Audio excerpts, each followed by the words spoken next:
Hi friends, welcome to U R kitchen. Chicken roll ಯಾವ ರೀತಿ ಮಾಡೋದು ಅಂತ ತೋರಿಸ್ತಾ ಇದ್ದೀನಿ. ಬೇಕಾಗಿರುವ ಸಾಮಗ್ರಿಗಳು: 100 ಗ್ರಾಮ್ ಚಿಕನ್ನು, ಅರಿಶಿನ ಪೌಡ್ರ್ ಸ್ವಲ್ಪ, ಗರಂ ಮಸಾಲ, ಅಚ್ಚ ಖಾರದ ಪುಡಿ, ಲಿಂಬೆ ರಸ, ಶುಂಠಿ ಬೆಳ್ಳುಳ್ಳಿ ಪೇಸ್ಟ್ ಎಲ್ಲವನ್ನು ಹಾಕಿ ಕ್ಲೀನಾಗಿ ಮ್ಯಾರಿನೇಟ್ ಮಾಡಿ ಒಂದು ಅರ್ಧ ಗಂಟೆ ಇಡಬೇಕು ಚಿಕನ್ನು.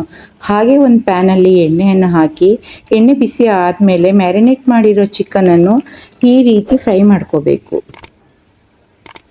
ಫ್ರೈ ಆದಮೇಲೆ ಚಿಕನನ್ನು ತೆಗೆದು ಒಂದು ಪ್ಲೇಟಾಗಿ ಇಟ್ಟು ನಂತರ ಅದೇ ಎಣ್ಣೆಯಲ್ಲಿ ಈರುಳ್ಳಿನ ಸ್ವಲ್ಪ ಜಾಸ್ತಿ ಹಾಕಿ ಈರುಳ್ಳಿ, ಅರಿಶಿನ ಪೌಡ್ರು, ಉಪ್ಪು, ಅಚ್ಚ ಖಾರದ ಪುಡಿ, ಶುಂಠಿ ಬೆಳ್ಳುಳ್ಳಿ ಪೇಸ್ಟು, ಗರಂ ಮಸಾಲ, ಸಾಂಬಾರ್ ಪೌಡ್ರ್ ಹಾಗೆ ಜಜ್ಜಿರೋ ಅಂಥ ಸೋಂಪು ಕಾಳು ಎಲ್ಲವನ್ನು ಹಾಕಿ ಕ್ಲೀನಾಗಿ ಈ ರೀತಿ ಮಿಕ್ಸ್ ಮಾಡಬೇಕು.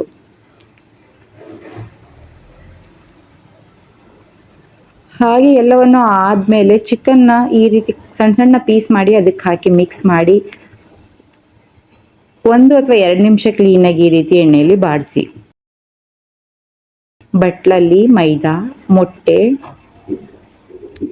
ಸ್ವಲ್ಪ ಉಪ್ಪು ಹಾಕಿ ಕಲಿಸ್ಕೊಳ್ಳಿ ಫಸ್ಟು. ಸ್ವಲ್ಪನೇ ನೀರು ಹಾಕ್ತಾ ಈ ರೀತಿ ಕ್ಲೀನಾಗಿ ಕಲಸಿ ಹಿಟ್ಟನ್ನು ಪೇಸ್ಟ್ನಾಗಿ ಮಾಡಬೇಕು. ಹಾಗೆ ಮೊಟ್ಟೆನ ಈ ಕಡೆ ಕಲಸಿಟ್ಟಿದ್ದೀನಿ. ಮೈದಾ ಹಿಟ್ಟು ಈ ಬ್ರೆಡ್ ಪೀಸನ್ನು ಈ ರೀತಿ ಮಾಡಿ ತಗೊಂಡಿದ್ದೀನಿ. ಬ್ರೆಡ್ಡನ್ನು ಮಿಕ್ಸಿಗೆ ಹಾಕಬೇಕು, ರಸ್ಕು ಅಥವಾ ಬ್ರೆಡ್ಡು. ಹಾಗೆ ಒಂದು ಪ್ಯಾನಲ್ಲಿ ಈ ರೀತಿ ದೋಸೆ ಥರ ಮಾಡಿ ರೆಡಿ ಮಾಡಿರೋ ಮಸಾಲೆ ಚಿಕನನ್ನು ಮಧ್ಯದಲ್ಲಿ ಹಾಕಿ ಇದನ್ನು ರೋಲ್ ಮಾಡ್ಕೋಬೇಕು. ಮೈದಾ ಪೇಸ್ಟನ್ನು ಸ್ವಲ್ಪ ಸಾಫ್ಟಾಗಿ ಇರಬೇಕು, ಅಂದರೆ ತೆಳು ಇರಬೇಕು. ತೆಳು ಇದ್ರೇ ರೋಲ್ ಚೆನ್ನಾಗಿ ಕಟ್ಟಕ್ಕೆ ಈ ರೀತಿ ಸುತ್ತಕ್ಕೆ ಬರೋದು. ಗಟ್ಟಿ ಮಾಡಬೇಡಿ, ಜಾಸ್ತಿ ಬೇಯಿಸೋಕ್ಕೆ ಹೋಗಬೇಡಿ. ಈ ರೀತಿ ಸ್ವಲ್ಪ ಬೇಯ್ತಾನೆ ರೋಲನ್ನು ಮಾಡಿ ಅದೇ ಹಂಚಲ್ಲಿ ಸೈಡಿಗಿಟ್ಟು ನಂತರ ನಾನು ಇನ್ನೊಂದು ರೋಲನ್ನು ಪ್ರಿಪೇರ್ ಮಾಡ್ಕೋತಾ ಇದ್ದೀನಿ. ಏನಾದರೂ ನಿಮಗೆ ರೋಲ್ ಮಾಡೋಕ್ಕೆ ಅಂದರೆ ರೌಂಡ್ ಮಾಡೋಕ್ಕೆ ಬಂದಿಲ್ಲ ಅಂದರೆ ರೆಡಿ ಮಾಡಿರೋ ಮೈದಾ ಪೇಸ್ಟ್ ಇರುತ್ತಲ್ವ ಅದನ್ನೇ ನೀವು ಈ ಮಸಾಲೆ ಹಾಕಿದ ಸುತ್ತಲಲ್ಲಿ ಹಚ್ಚಬೇಕು. ಈ ರೀತಿಯಲ್ಲಿ ಹಚ್ಚಿದರೆ ರೋಲು ಕ್ಲೀನಾಗಿ ಸುತ್ತಕ್ಕೆ ಬರೋದು. ರೋಲ್ ಎಣ್ಣೆಲಿ ಹಾಕಿದರೆ ಬಿಚ್ಚೋದಿಲ್ಲ. ಹೀಗೆ ಪೇಸ್ಟ್ ಹಾಕಿ ನಂತರ ರೋಲ್ ಮಾಡ್ಕೋಬೇಕು. ನೀವು ಸಹ ಟ್ರೈ ಮಾಡಿ. ನನ್ನ ವಿಡಿಯೋನ ಫಸ್ಟ್ ಟೈಮ್ ನೋಡ್ತಾ ಇದ್ದೀರಿ ಅನ್ನೋರು ಸಪೋರ್ಟ್ ಮಾಡಿ, ಸಬ್ಸ್ಕ್ರೈಬ್ ಆಗಿ.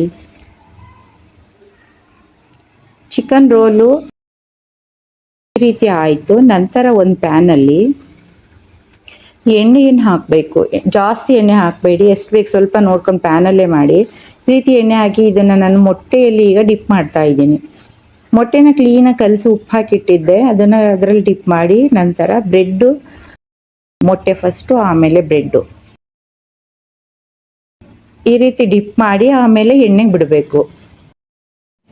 ಒಂದೊಂದೇ ರೆಡಿ ಮಾಡಿ ಒಂದೊಂದೇ ಎಣ್ಣೆಗೆ ಬಿಡಿ, ತುಂಬಾ ಚೆನ್ನಾಗಿರುತ್ತೆ. ಈ ವಿಡಿಯೋನ ಮಿಸ್ ಮಾಡಬೇಡಿ. ತುಂಬಾ ರುಚಿಕರವಾದ ಚಿಕನ್ ರೋಲ್ ನೀವು ಸಹ ಮನೆಯಲ್ಲಿಯೇ ಟ್ರೈ ಮಾಡಿ, ಸಪೋರ್ಟ್ ಮಾಡಿ. Thank you for watching.